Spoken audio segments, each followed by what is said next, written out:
Here's some stuff you need to know. On today's project, we're going to be repairing this section of wall to the left of the garage door.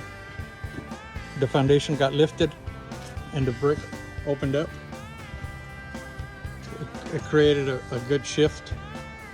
So what we're going to do is we're going to be removing the right section of this one panel and relaying it where it meets back to the edge of the garage door.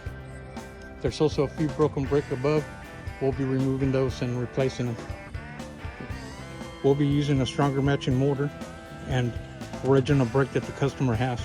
That way the repair doesn't look like it's been patched up and it'll look like nothing ever happened.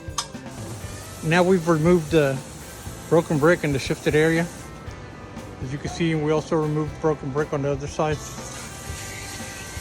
Now we're going to be going back in with it to make it align back with this edge of the garage.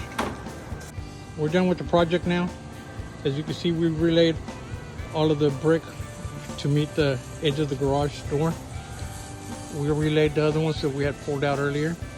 As you can see, the mortar matches what the existing mortar was on the house, so it doesn't look like it's been all patched up. Want more videos like these? Make sure to hit that subscribe button. It'll keep you informed.